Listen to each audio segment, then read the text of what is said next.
Gloomhaven.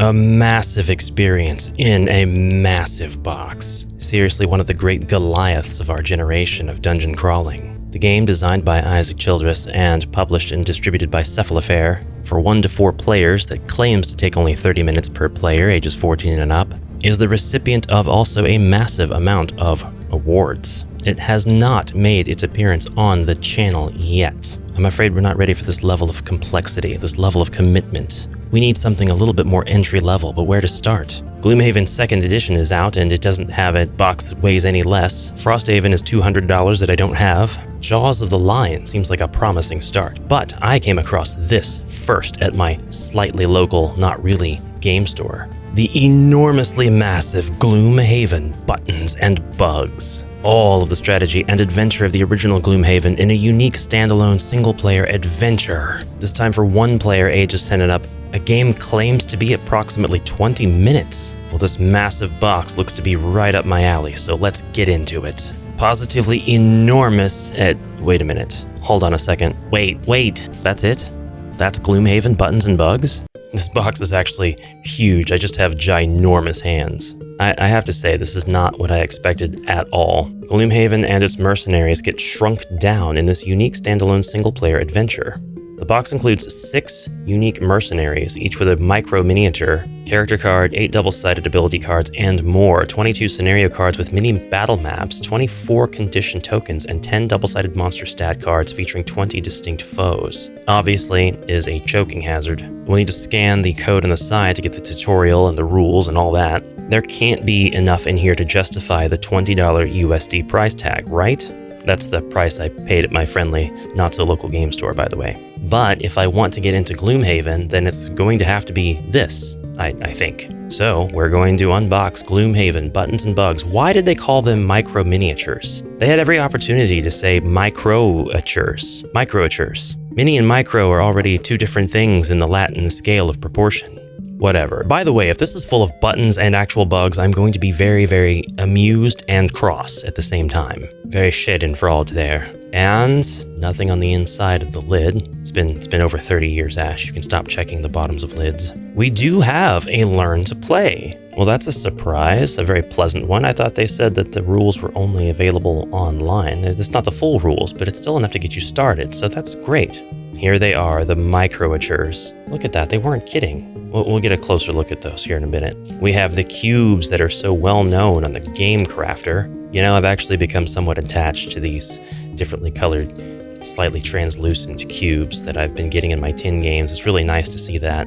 And by the way, $20 for this box is nothing to sneeze at. I'm actually quite used to paying around $20 now for tin games. And tin games are usually really, really well done. The less space you give a developer, the more they do with that space. Here we have a delicious snack. Oh, it says do not eat. Well, we'll just put that off to the side. If it finds its way down my gullet, that's completely coincidental. Got stat trackers here. Okay, so one side maxes out at 18 and the minimum is 10. And when you flip it over, the maximum is 9 and the minimum is 1. So that makes sense. That's good. And cool beans, we have a blue one of those, a purple one, a green one, and a red one, labeled 1 through 4. And then we have another one that's got a drop on it. Same range of numbers, though. We have one 14mm die with an O, an X, or maybe a plus, a minus. Oh, okay. So this is probably like a battle advantage die. I've just barely touched, lightly, gently caressed the surface of Gloomhaven, the full game system. So I know just a teensy bit about advantages. That's the real meat and potatoes of its combat system. We'll just dump the rest out here. And we've got player boards. I'm actually really impressed to see. Yeah, that's pretty awesome. Okay, so it is negative and then default and then positive, or advantage, disadvantage, I'm sure. My goodness, these are actually really cool. I did not expect to find these double layer boards in there. All right, so our cubes doubtless are going to fit into the slots on these double layer boards. Same thing for this stuff. Don't know what the crown is for, why we only have one of these. It doesn't matter, we're gonna learn, right? This is what we're up to now. And then we have one chit. We have one chit, one token. It looks like a flexing arm. So it's a buff of some kind. Oh, there's more chits. I thought there was just the one. I was going to award them for the award for least chits, which is a very honorable thing to have. But you know what? This is still not a lot of chits. This is still not a ton to keep track of. They're double-sided, and they're the same thing on both sides, which I appreciate. So we're not like having to utilize multiple things, juggle all kinds of different stats. Gloomhaven is supposed to be very crunchy, I hear. And I don't know that I love crunchy. Crunchy's not for everybody. But there we go. There's the entirety of our tokens all done and dusted. And I have so much room in the box that I have no reason to throw these away. And I actually think that they're pretty cool because it's literally just two slabs of token stock. So I'll keep them because there's no point not keeping them. Okay, we finally have 3 decks of cards, at least 3 packages of cards. There may be more than 3 decks. Yes, we do have our 10 enemy cards that are double-sided. So we have an enemy on one side and then an enemy on the other side as well. So for example, the Bandit Guard, we have stats for a 30, 50, and 70. Don't know what that means yet, but we have different speeds, different attacks for each. We have 8 drops. Perhaps this is just wounds for the enemy, and that's what the drop counter here is for. So does that mean we're only fighting one enemy at a time? I don't know. They have 1 shield, 1 defense, maybe. Don't know yet. And then just to show the opposite side of the card, we have 5, 43, and 76. Oh, these are initiative numbers, I think. Are they not? Is it not speed of the character? And then perhaps the initiative of this monster determines which stats it has? I don't know yet. Maybe this is 3 distinctly different monsters as well, where it's King Button, you know, same name, same monster, but when you roll for which one it is, if that's what you do, that you get one of these 3 results. They have wildly different speeds. I'm just spitballing here, but we have multiple monsters. We have just a mouse. Why didn't they call it a rat? Just mouse? You're just gonna go and fight mice in this game? That's not cool. Tattered construct. That's cool. That's really cool. I guess it makes sense. Everything in this game is a miniature thing of some kind. A harrowing infestation, a spitting moth, a sewer rat. Come on, what's with the rat hate? A gloom toad. There you go. Give those toads what for. A venomous centipede. A goring beetle. A mounted prince, which is, let's be honest, it's going to be a miniature in the context of the game. It looks like it's all supposed to be taking place in a miniaturized world of Gloomhaven, because there's buttons and there's bugs. Am I wrong? All right, next up we have the ability cards. We've got some green ones, and they are double-sided. They have different abilities on both sides. We've got some blue ones. We've got these, and I don't know what they are yet, but they are separated by difficulty after color. So we have easy. This is very easy. Oh, that's cool. That's really cool. And then we have hard, and on the other side we have very hard. And this just goes on. No, it doesn't. Those are the only 2 cards that are like that. The rest of these are separated by color, but they have different symbols on the bottom. So we're still very blind as to the contents of this and what all this means. Are these like battle grids? No, we'll set those up there for now. Look at the abilities. I do happen to know that in Gloomhaven, you have these cards, and let's say I have both of these, and I'm able to take 2 actions this round. We've got Crippling Offensive, we have whatever this is, which targets all adjacent enemies, Wall of Doom, and then this. We can choose one of these on one card, but it's going to keep us from using the other ability on this card, and then this card is going to be exhausted. I don't remember the exact terminology. And you can, if you wish, burn cards, which gets them out of your discard pile and makes them effectively unrecoverable for the rest of the quest that you're playing. But you burn them in order to get other abilities. So you really have to play with your resources in order to advance through a given quest. You have a limited amount of actions before things start to get really wiry. That does mean that you have some very strategic scenarios where you can't be hit. The enemy has no chance of even hitting you because of how well you can maneuver through the quest and get rid of your enemies and the traps that are in your way. All right, let's continue opening stuff up. I don't want to linger too long on stuff like this because it honestly doesn't have a lot of context right now. If you are a Gloomhaven player and you know what you're looking at, perhaps this is enough to get you to consider purchasing this game. Is it worth $20? Yeah, I mean, that's always going to be subjective, but I think that as somebody who buys 10 games and thinks that the value is very much there in terms of how much playtime am I getting out of this, how much fun am I getting out of this, it's going to depend on how fun the game is, but I mean, Gloomhaven wasn't built in a day, and this is certainly not the first rodeo of Cephalofair, so I think that this is going to be very much worth it, and it's going to get me comfortable with the gameplay of Gloomhaven, even if this is more of like a younger brother or little cousin version of the full game. It'll still get me used to the turns and whatnot. I'm going to be completely honest with you. I've been playing the Gloomhaven video game on my Switch because it recently had a deep sale and I could avoid it no longer. So I figured a virtual Gloomhaven with a CPU as a teacher was really going to be the best thing for me, and I was right because the CPU has a dedicated tutorial mode. There are tons of scenarios within the tutorial, and they teach you how to move. And I haven't played the full actual game yet, but there are hundreds of hours of quests in that game. So honestly, I'm probably going to play the crap out of the video game because I'll be able to do that without having to get the game out for my table of players that, we haven't had a chance to get around the table and actually play anything for a while. And if the game doesn't play terribly different, which I don't know why it would, than the board game, I'll be able to pull the board game out and we can play. Crunchy or not, I'll be capable and comfortable. Whoops, I accidentally opened up on the last one. We're not going to worry about that. These cards are sorted in a particular order. It's not as if the cards are just shuffled because they can't be bothered to put them in a particular order, like with any tin game that you buy from the Game Crafter. But this is not the Game Crafter game, and this is not a tin game. It's not made of tin. I just draw the comparisons because of the price similarity. I kind of want to get people to understand the idea that, yeah, $20 and this is all you get. But there's a lot of gameplay potential in here. A ton of gameplay potential. Okay, so we get Cragheart, we get Bruiser, we get Spellweaver, we get Tinkerer. I thought that was going to say Tin Bearer, I guess. Mind Thief, cute guy. And we get Silent Knife. We've got sections of the card that are cordoned off with arrows pointing in given directions. So we have a discard, we have active, we have lost, and we have items. We have hit points. Don't know what these mean. We have conditions. I suppose our condition tokens will go here. I think you can only have 2 conditions at a time, am I right? Maybe not for this game. Hit points do vary between characters, and that's kind of all that varies so far, but given that each one is a distinct different color, willing to bet that each of the colored ability decks go exactly with that character. So like our Tinkerer is probably going to get the deck that says Hook Gun and Toxic Bolt, Noxious Vials, Flamethrower, Gas Canister, and the like. It makes sense.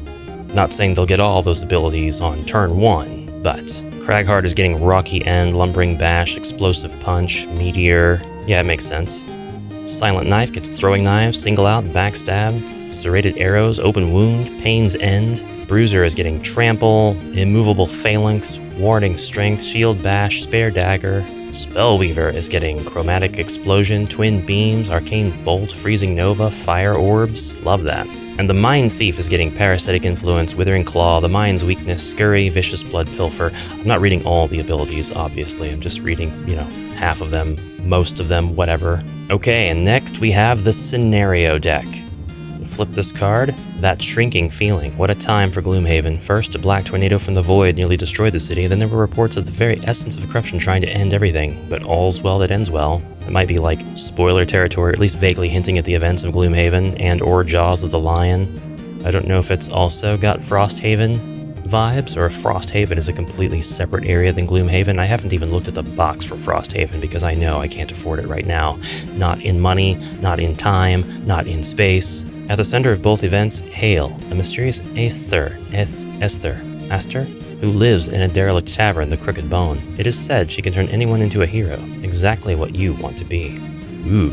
Sure, you don't have a lot of training, but put in front of the right adventure, you'd get the acclaim that is due to you. So with that bold purpose, you step across the threshold of the Crooked Bone and, no, that's not right. Everything is growing. Why is the doorway so large? Why are you so small? Is this some sort of Esther enchantment? You've been shrunk. Play Scenario 1, a rude welcome. The Bottle Cap Helm, I don't know why that's there. The Sparrow Skull Helm, don't know why that's there. So we've got these item items at the bottom of every card. Scenario 1 is a rude welcome, so we're just going to go through the spoilers of this first scenario and like what's immediately after it.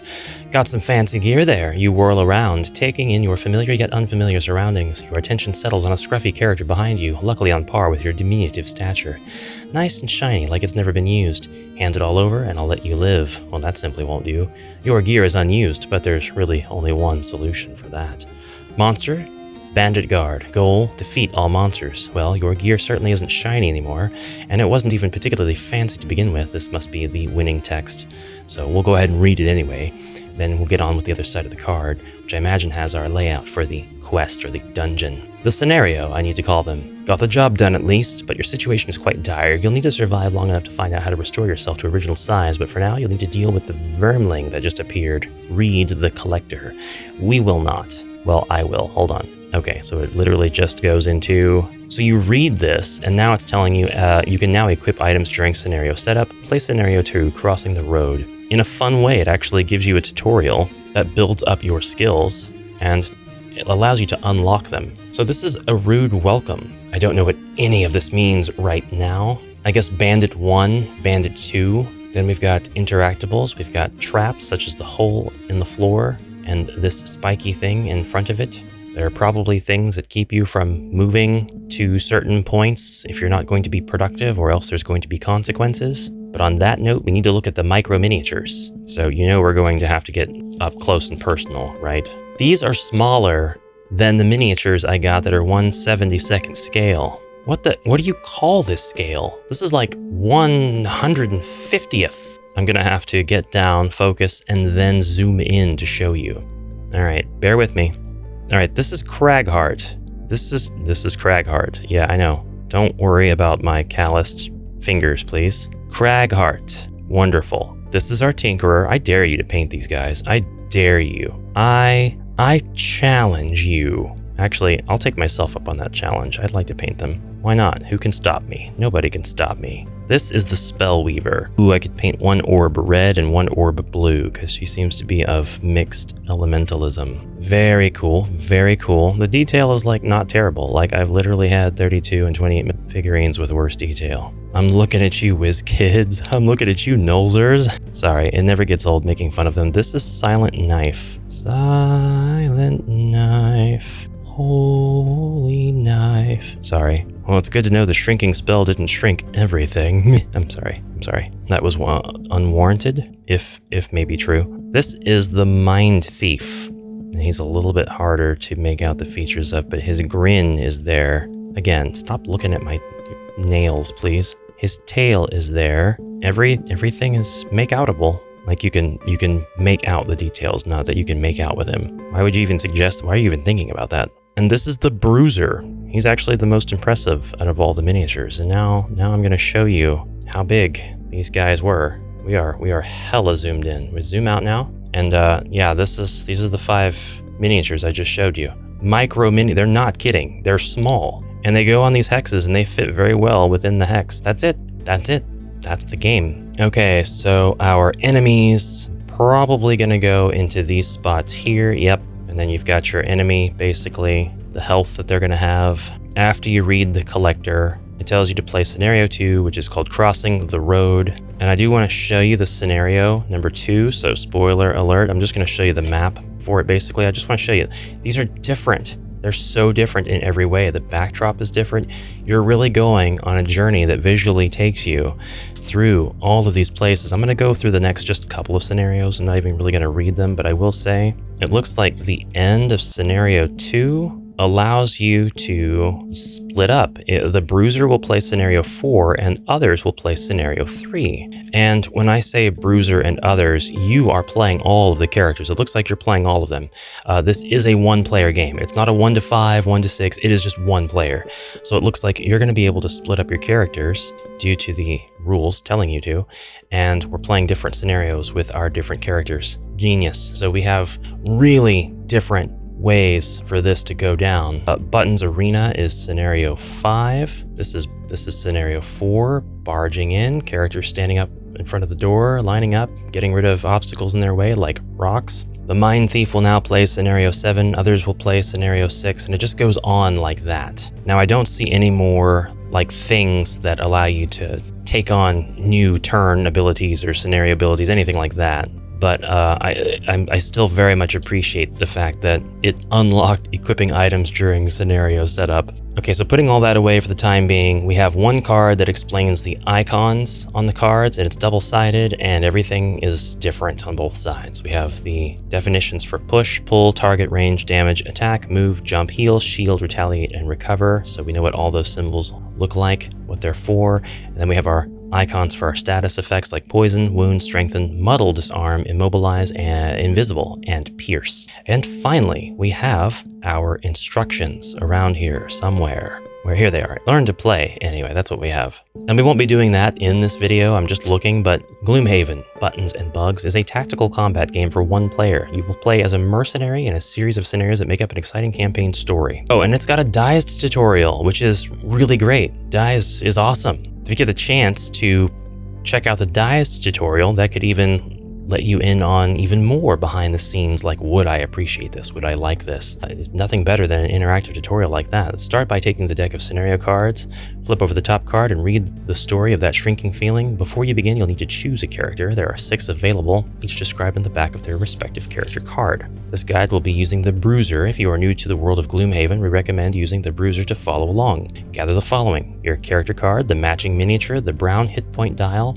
Set your character's maximum hit point value for level 1, shown on your character card. Oh, so that's what that means. The top row of numbers is your level, and the bottom row is hit points max. And this is the hit point dial. This is what the hero uses for their scenario, which means that these are the enemy hit point dials. So there we go, not 4 players. I saw the numbering from 1 to 4, and it briefly slipped my mind that this was only 1 player. The 4 level 1 ability cards listed on the back of your character card. These are double-sided and start on their A side. Then your brown character attack modifier tray. Place a white cube in the topmost slot. So the brown one's for the hero, and we're placing that in the topmost slot, and that's what we look like. Okay, so each attack modifier slot here is best to worst, basically. No, not exactly. Not exactly ranked best to worst, because the 2 that are the best would probably be this one and this one. And the worst one is objectively the bottom one, because you get a -2 on a disadvantage, but number 1 and number 4 are the same. Number 3 is pretty cool. It looks like you get no disadvantage whatsoever, or maybe that no means that you don't even get to perform the action.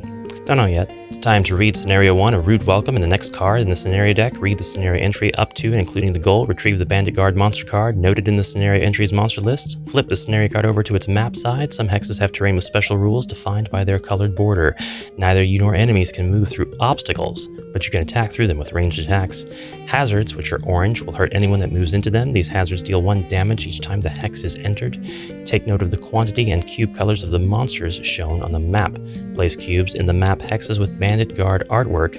A green cube in the hex marked with the green cube, and an E, a blue cube, in its corresponding hex. These are the monsters. These cubes represent the monsters that you're going to fight on the board. There are 4 different colored cubes corresponding to the 4 different hit point dials, and nothing could be easier than that, honestly. These are all going to represent different monsters at different points during your overall campaign. And you'll place a white cube in the middle O slot of the monster tray. So right there in the... This is not the Bandit Guard, but you know, I'm just putting stuff down. Set the bandit's maximum hit points equal double line as shown on their monster card on the hit point dials that match their cube color. Retrieve the red monster modifier tray and place a white cube in the topmost slot. Keep the condition tokens, icon reference card, and die nearby for later. Play a scenario. It's played over a series of rounds. Each round consists of the following steps: card selection, ordering of initiative, character and monster turns. And these rounds continue until the scenario goal is reached or your character becomes exhausted. Before you play the first round, we need to go over actions and abilities. There's the top action on a card, there's the bottom action on a card. But again, some of these are move actions and some of them are attack actions, and you can only use 1 ability per card, so you use 1 and you exhaust the card basically for that turn. There's quite a bit more to it, but we are on page like 13 or 14 out of the 34 and 36 technically, page Learn to Play. Almost halfway through, and it seems very simple, especially if you've already got a leg up on how Gloomhaven plays. So all in all, This is not an is it worth it video, but I can tell you for me, this was definitely worth it. 20 bucks? Yeah, absolutely fine. I'm looking forward to digging into the single player Gloomhaven buttons and bugs. I do understand that normal Gloomhaven can also be single player, but crunchy, space, time, etc. This I can whip out anytime and play on a little table while I'm eating Cheetos or Cheerios or cheese in bed, watching Murderbot with my wife, looking down every 10 seconds and saying, what was I doing? As Cheeto dust slowly encroaches upon all of my miniatures and car. I'm kidding, to give you a little bit of anxiety. I don't eat Cheetos in bed. That's not a thing that I do. Cheese, yes, but not Cheetos. Well, you didn't think I eated cheese? I definitely eated cheese. Why do you think I like Skaven so much? Did you know my mini factory has miniature Skaven that are like pinups? Why'd I say miniature? They're all miniatures. Skaven miniatures. I didn't know that until like a few years ago. I don't know where this is going. I'm putting all this back up. This must mean that it's the end of the video. Check out the Patron. Every view, every comment helps me fight that almighty evil algorithm. Yucky, gross. This probably could have been worked out even smaller and put into a tin. Not that I'm obsessed with tins or anything. Brave heroes, I hope you have a fantastic rest of your day, and I will see you in the next exciting adventure. Until then, farewell for now.